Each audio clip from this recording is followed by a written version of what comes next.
ನಿವಾಸದಲ್ಲಿ 1 ಗಂಟೆ high voltage meeting ನಡೆದಿದೆ.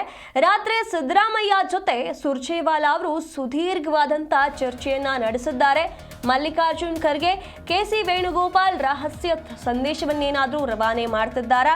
ಹೈ ಚರ್ಚೆ ಸಂದೇಶವನ್ನ ಸಿಎಂಗೆ ಸುರ್ಜೇವಾಲಾ ಅವರು ರವಾನಿಸಿದ್ದಾರೆ ಅಂತ ಹೇಳಲಾಗ್ತಾ ಇದೆ.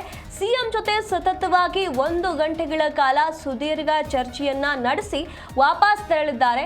ಸಿಎಂ ನಿವಾಸದಿಂದ ರಣದೀಪ್ ಸಿಂಗ್ ಸುರ್ಜೇವಾಲಾ ಅವರು ತೆರಳಿರುವಂತದ್ದು ರಾಜ್ಯದಲ್ಲಿ ಆಗ್ತಾ ಇರುವಂತದ್ದ ಈ ಒಂದು ಕುರ್ಚಿ ವಿಚಾರ ಏನಿದೆ, ಇದರ ಮಧ್ಯೆ ಸುರ್ಜೇವಾಲಾ ಅವರು ಸಿಎಂ ನಿವಾಸದಲ್ಲಿ 1 ಗಂಟೆಗಳ ಕಾಲ ಹೈ ವೋಲ್ಟೇಜ್ ಮೀಟಿಂಗ್ ಅನ್ನ ಮಾಡಿದ್ದಾರೆ.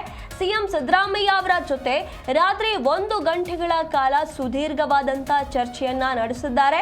ಇಲ್ಲಿ ಮಲ್ಲಿಕಾರ್ಜುನ್ ಖರ್ಗೆ ಹಾಗೂ ಕೆಸಿ ವೇಣುಗೋಪಾಲ್ ಅವರ ರಹಸ್ಯ ಸಂದೇಶವನ್ನ ರವಾನೆ ಮಾಡುವಂತ ಕೆಲಸವನ್ನ ಮಾಡಿದ್ದಾರೆ ಅಂತ ಹೇಳಲಾಗ್ತಾ ಇದೆ. ಹಾಗೆ ಹೈಕಮಾಂಡ್ನ ಚರ್ಚೆಯ ಸಂದೇಶವನ್ನ ಸಿಎಂ ಸಿದ್ದರಾಮಯ್ಯ ಅವರಿಗೆ ಸುರ್ಜೇವಾಲಾ ಅವರು ರವಾನೆ ಮಾಡಿದ್ದಾರೆ ಅಂತ ಕೂಡ ಹೇಳಲಾಗ್ತಾ ಇದೆ. ಹಾಗಾಗಿ ಸಿಎಂ ಸಿದ್ದರಾಮಯ್ಯ ಅವರ ನಿವಾಸದಲ್ಲಿ ನಡೆದಿರುವಂತ ಈ ಒಂದು ಗಂಟೆಯ ಸುದೀರ್ಘ ಚರ್ಚೆ ಏನಿತ್ತು, ಇದು ಹಲವು ಕುತೂಹಲಕ್ಕೆ ಈಗ ಕಾರಣವಾಗಿರುವಂತದ್ದು. ಇಲ್ಲಿ ಯಾವೆಲ್ಲ ವಿಷಯಗಳನ್ನ ಸುರ್ಜೇವಾಲಾ ಅವರು ಸಿಎಂ ಜೊತೆ ಚರ್ಚೆ ಮಾಡಿರಬಹುದು, ಯಾವೆಲ್ಲ ಸಂದೇಶವನ್ನ ರವಾನೆ ಮಾಡುವಂತ ಕೆಲಸವನ್ನ ಇಲ್ಲಿ ಸುರ್ಜೇವಾಲಾ ಅವರು ಮಾಡಿದ್ದಾರೆ ಅನ್ನುವಂತ ಕುತೂಹಲ ಇಲ್ಲಿ ಕಾರಣವಾಗಿರುವಂತದ್ದು. ಹಾಗೆ ಈ ಒಂದು ಮೀಟಿಂಗ್ ಅನ್ನ ನಡೆಸಿದ ಬಳಿಕ ಅವರು ಸಿಎಂ ನಿವಾಸದಿಂದ ತೆರಳಿದ್ದಾರೆ ಅನ್ನುವಂತ ಮಾಹಿತಿ ಕೂಡ ಇರುವಂತದ್ದು. ಸಿಎಂ ನಿವಾಸಕ್ಕೆ ದೆಹಲಿಯಿಂದ ಸಿದ್ದರಾಮಯ್ಯ ಅವರು ತೆರಳುತ್ತಾ ಇದ್ದಂತೆ, ಅವರ ನಿವಾಸಕ್ಕೆ ಬೆಂಗಳೂರಿಗೆ ಬರ್ತಾ ಇದ್ದಂತೆ ಅವರ ಬೆಂಬಲಿಗರು ಒಂದು ಕಡೆ ಬಂದು ಅವರಿಗಾಗಿ ಕಾಯ್ತಾ ಇದ್ರು. ಇನ್ನೊಂದು ಕಡೆ ಸುರ್ಜೇವಾಲಾ ಕೂಡ ಈಗ ಬೆಂಗಳೂರಿಗೆ ಬಂದಿದ್ರು. ಸಿಎಂ ಅವರ ಜೊತೆ ಮೀಟಿಂಗ್ ಮಾಡಿ ಎಷ್ಟೆಲ್ಲ ವಿಷಯಗಳನ್ನ ಚರ್ಚೆ ಮಾಡಿದ್ದಾರೆ. ರಾತ್ರಿ ಸಿದ್ದರಾಮಯ್ಯ ಜೊತೆ ಸಚಿವರು ಕೂಡ ಚರ್ಚೆಯನ್ನ ಮಾಡಿ ತೆರಳಿದ್ದಾರೆ. ಸಚಿವರಾದಂಥ ಪರಮೇಶ್ವರ್, ಕೆಜೆ ಜಾರ್ಜ್ ಹಾಗೆ ಕೃಷ್ಣ ಬೈರೇಗೌಡ, ಎಚ್.ಸಿ. ಮಹದೇವಪ್ಪ ಪೊನ್ನಣ್ಣ ನಿವಾಸದಿಂದ ಮಾತನಾಡಿ ಔಟ್ ಆಗಿದ್ದಾರೆ. ಸಿದ್ದರಾಮಯ್ಯ ಜೊತೆ ಚರ್ಚೆ ಮುಗಿಸಿ ನಾಯಕರು ತೆರಳಿದ್ದಾರೆ ಅನ್ನುವಂಥ ಮಾಹಿತಿ ಬಂದಿದೆ. ರಣದೀಪ್ ಸಿಂಗ್ ಸುರ್ಜೇವಾಲಾರಿಂದಲೂ ಕೂಡ ಸಚಿವರ ಜೊತೆ ಚರ್ಚೆ ನಡೆದಿದೆ ಅನ್ನುವಂಥ ಮಾಹಿತಿಗಳು ಬಂದಿರುವಂಥದ್ದು. ಎಲ್ಲ ಸಚಿವರ ಜೊತೆಗೆ ಸುರ್ಜೇವಾಲಾ ಅವರು ಮಾತುಕತೆಯನ್ನ ನಡೆಸಿದ್ದಾರೆ ಅಂತ ಹೇಳಲಾಗ್ತಾ ಇದೆ. ಕೇವಲ ಸಿಎಂ ಸಿದ್ದರಾಮಯ್ಯ ಅವರ ಜೊತೆಗೆ ಅಷ್ಟೇ ಅಲ್ಲ, ಸಚಿವರಾದಂಥ ಪರಮೇಶ್ವರ್, ಜಾರ್ಜ್, ಕೃಷ್ಣ ಬೈರೇಗೌಡ ಹಾಗೆ ಎಚ್.ಸಿ. ಮಹದೇವಪ್ಪ, ಪೊನ್ನಣ್ಣ ಇವರ ಜೊತೆಗೂ ಕೂಡ ಸುರ್ಜೇವಾಲಾ ಅವರು ಮಾತನಾಡಿದ್ದಾರೆ, ಚರ್ಚೆಯನ್ನ ನಡೆಸಿದ್ದಾರೆ ಅಂತ ಹೇಳಲಾಗ್ತಾ ಇದೆ.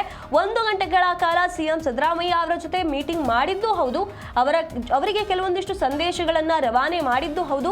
ಅದಾದ ಬಳಿಕ ಇಲ್ಲಿ ಕೆಲವೊಂದಿಷ್ಟು ಸಚಿವರ ಜೊತೆಗೂ ಕೂಡ ಇವರು ಚರ್ಚೆಯನ್ನ ಮಾಡಿದ್ದಾರೆ. ಈ ಒಂದು ನಾಯಕತ್ವ ಬದಲಾವಣೆ ವಿಚಾರ ಮುನ್ನೆಲೆಗೆ ಬಂದಿದೆ. ಇದರ ವಿಚಾರವಾಗಿ ಚರ್ಚೆಯನ್ನ ನಡೆಸಿ ಸುರ್ಜೇವಾಲಾ ಅವರು ಹೊರಟಿದ್ದಾರೆ. ಹಾಗೆ ನಾಯಕರು ಕೂಡ ಸಿದ್ದರಾಮಯ್ಯ ಅವರ ಜೊತೆಗೆ ಸುರ್ಜೇವಾಲಾ ಅವರ ಜೊತೆಗೆ ಮಾತುಕತೆಯನ್ನ ಮುಗಿಸಿ ಸಿದ್ದರಾಮಯ್ಯ ಅವರ ನಿವಾಸದಿಂದ ತೆರಳಿದ್ದಾರೆ.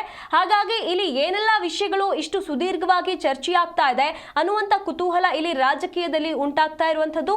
ಒಂದು ಕಡೆ ಡಿ.ಕೆ. ಶಿವಕುಮಾರ್ ಅವರಿಗೆ ಸಂತಸ, ಅವರ ಬೆಂಬಲಿಗರಲ್ಲಿ ಸಂತಸ ಉಂಟಾಗಿ ಸಂಭ್ರಮದಲ್ಲಿ ಇದ್ರೆ, ಇನ್ನೊಂದು ಕಡೆ ಸಿಎಂ ಸಿದ್ದರಾಮಯ್ಯ ಅವರ ನಿವಾಸದಲ್ಲಿ ಈಗ ಎಲ್ಲರೂ ಕೂಡ ಬೇಸರದಲ್ಲಿ ಇರುವಂತದ್ದು, ಮೌನ ಈಗ ಕವಿದಿರುವಂತದ್ದು. ಸಿದ್ದರಾಮಯ್ಯ ಅವರು ರಾಜೀನಾಮೆಯನ್ನ ನೀಡ್ತಾರೆ ಅನ್ನುವಂತ ಮಾಹಿತಿ ಬರ್ತಾ ಇದ್ದಂತೆ ಅವರ ಬೆಂಬಲಿಗರು, ಸಚಿವರೆಲ್ಲರೂ ಕೂಡ ಇದರ ಬಗ್ಗೆ ವಿರೋಧವನ್ನ ವ್ಯಕ್ತಪಡಿಸಿ ಈ ಒಂದು ನಿರ್ಧಾರವನ್ನ ಸಿದ್ದರಾಮಯ್ಯ ಅವರು ತೆಗೆದುಕೊಳ್ಳಬಾರದು ಅನ್ನುವಂತ ಒತ್ತಡವನ್ನ ಕೂಡ ಹೇಳಿದ್ರು. ಇದರ ಮಧ್ಯೆ ಸುದೀರ್ಘ ಚರ್ಚೆಗಳೆಲ್ಲವನ್ನ ನಡೆಸಿ ಈಗ ಸಿದ್ದರಾಮಯ್ಯ ಅವರ ಮನೆಯಿಂದ ತೆರಳಿದ್ದಾರೆ.